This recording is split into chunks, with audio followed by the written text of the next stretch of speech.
Good morning, John. It's easy for us Americans to get caught in our bubble, especially when things are as weird as they are right now, but the rest of the world continues to go on, and in Brazil that means the government kind of totally falling apart in a way that makes House of Cards look frankly boring. When I asked about it on Twitter, Brazilians mostly sent me GIFs to explain how they felt, but I also got a message from a diplomat in Brazil who told me that Brazilians have a saying. Brazil is not for beginners. But maybe by the end of this video you will no longer be a beginner, so let's go there. Brazil is a big country, 200 million people, as big as the UK, France, and Germany combined. It's also big enough to fit all of those countries inside of it, 3 times, at least. It's extremely ethnically and economically diverse, with a wide gap between the richest and the poorest. That economic gap also falls roughly on racial lines and also on political lines, with wealthy white people, mostly in big cities, being mostly conservative, and poor people of native or African descent being more liberal. Brazil has a diverse economy. They're the 9th largest producer of oil, the 2nd largest producer of beef, the 3rd largest producer of iron ore, and they have the world's 7th largest economy. From 1964 to 1985, they were ruled by a military dictatorship, and in a stunning turn of events, that military dictatorship had a lot of bribery and corruption in it. But in an actual, not sarcastic, stunning turn of events, Brazil managed to transfer from that military dictatorship to a democracy with relative ease and like sort of slowly and without very much violence. So it's worth remembering throughout this entire process that though Brazil seems very mature economically and politically, its government is only 30 years old. It's new, and they haven't been doing it for very long. It's pretty remarkable. There was plenty of economic and political badness in the 1980s and 90s, but thanks to a lot of hard work and China's insatiable appetite for iron ore and hamburgers, Brazil managed to get its economy on track, and it's become one of the great success stories of the developing world. Until the last couple of years. So remember how bribery and corruption were really rampant in the old military dictatorship? Well, that's a difficult thing to take out of the culture of both companies and the government, and it has not been removed in Brazil. But over the last 30 years, Brazil has become more democratically mature, and somewhat unusually for Latin America, it has a really strong independent judiciary and a really strong independent police force. So the rock of Brazil's culture of bribery and corruption has come up against the hard place of its strong independent judiciary, and something had to break. And it has. But before we get there, let's talk about Lula. Luiz Inácio Lula da Silva was in the 80s a revolutionary socialist who mostly worked against the military dictatorship as a union organizer. After the dictatorship transitioned to democracy, in a very weird, cool, long story that I don't have time to tell you, Lula emerged as a strong political figure and the head of the newly formed Workers' Party. And the Workers' Party wasn't able to gain much national traction until Lula became what some Brazilians called Lula Light. Still Lula, still for the people, still from the poorest part of the country, still representative of that soul of Brazil, but also willing to work inside of the system, also willing to help out big corporations, who are a big part of Brazil's economy and how Brazil works. After running and losing 3 times, Lula was elected in 2003 and remained president until 2011, during which time he presided over some truly remarkable achievements, including an extremely successful social program that basically paid poor families to send their children to school, a program that's credited with helping lift tens of millions of Brazilians out of poverty. Lula left office with an unprecedented 80% approval rating. His chief of staff, an economist who was once a guerrilla fighter against the military dictatorship and was captured by them and tortured,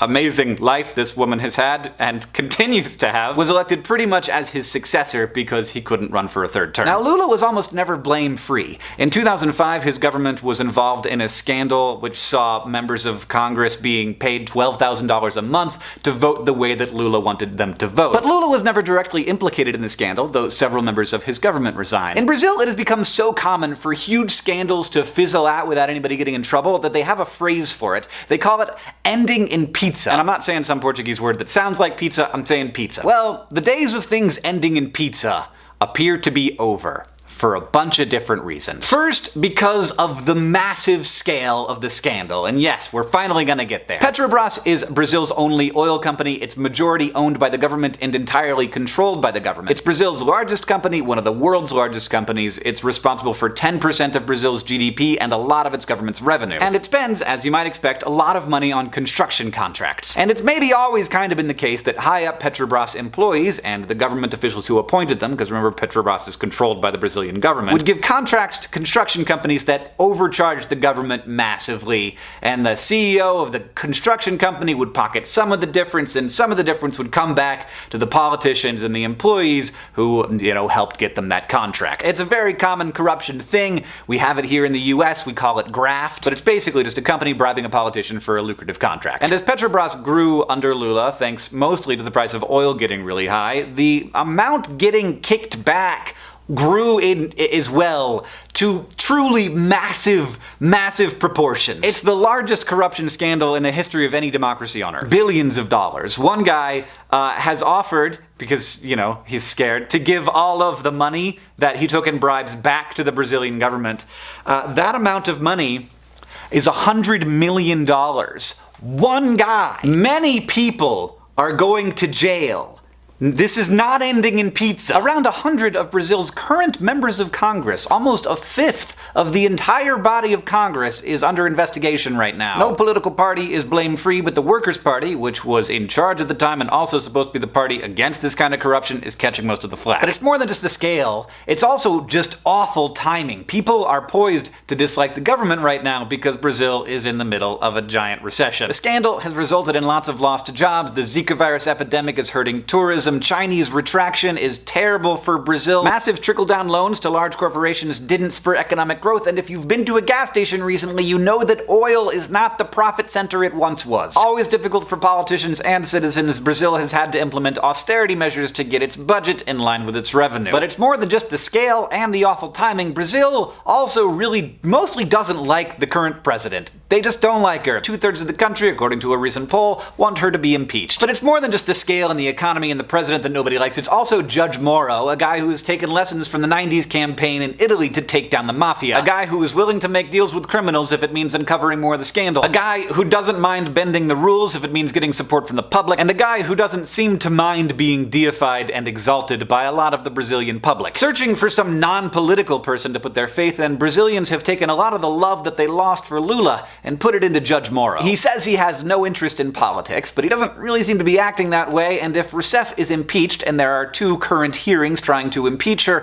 a lot of people would like Judge Moro to run. But it's more than just the scale and the economy and the president and the charismatic judge who takes no prisoners, or rather takes lots of prisoners. It's also the deep, kinda ugly partisan divide in Brazil. No one knows how involved Rousseff and Lula were in the Petrobras scandal, or if they were involved at all. But it doesn't seem like anybody's waiting for due process to make their judgments. In a story that might feel pretty familiar to people in America, social media has hyper-polarized Brazil. People in Brazil spend a lot of time on social media, and their filter bubbles are just as strong as ours. People tend to hear, and thus think, just the worst things about their opposition. And everyone's cynicism about everyone else, which I admit is kind of justified, results in a lack of skepticism about negative stories of the opposition. And I'm not saying this is a unique problem to Brazil. But like, when Judge Moro released a recorded telephone conversation in which Rousseff appeared to be telling Lula how she would protect him from prosecution, a lot of people thought, how could anyone still be supporting these people? They are so obviously corrupt. But a lot of other people thought, why is a judge taking this seemingly political action in making this recording public a mere 3 hours after it was recorded without due process? Lula and Rousseff say that it's just 100% partisan attacks trying to take them down and have the opposition parties gain political power. The opposition says that it's 100% just them trying to get to the bottom of the scandal. Even a cursory inspection, though, shows that it is definitely both of those things. In response to her plummeting approval ratings and multiple impeachment hearings, and also possibly to protect him from prosecution, Rousseff has brought Lula on as her chief of staff, and if that seems fishy, it's because it is. But also, the more conservative parties, some of them fed by classism and racism, are definitely using this as a political opportunity to gain power. Meanwhile, on the left, a lot of people are seeing the Workers' Party as way too centrist and obviously corrupt, and are running away from them toward the left, and that's just creating a deeper partisan divide inside of the country. But every major party is involved. 5 of the people on Rousseff's impeachment committee are under investigation themselves. Many of the most respected leaders in the country are not going to make it out of this unscathed, which means that it's going to be hard for Brazil to lead its way out of this problem. But it isn't just the bribery that's the problem. Paulo Maluf, who literally can't leave Brazil because he's wanted by Interpol, ran for re-election and won with a campaign slogan, "I steal, but I deliver. Lula, on the other hand, has had his own quote from 1988 thrown back at him on every social media platform on the internet. In Brazil, when a poor man steals, he goes to jail. When a rich man steals, he becomes a minister. Many Brazilians now see this as Lula predicting his own future. Now, this is all bad in the near term for Brazil, but I think it's good for Brazil in the long term because it shows that being a crooked politician is not worth it. As for what happens tomorrow and the next day, nobody knows. It's a bad situation, and Brazilians on the whole are very cynical about the government, but they're also very pragmatic. While passions can certainly run high in individuals, there's an overall culture of peaceful evolution rather than violent revolution, and very few people seem at all interested in giving that up, which is great news. John, I'll see you on Tuesday. Thank you to diplomat Rafael Prince and journalist and author Alex Quadros for all of your help. Alex's book Brazilianaires will be out in July, and thank you as well to all of the members of the Brazilian Nerdfighter Facebook group. Thanks for helping me out and keeping me straight.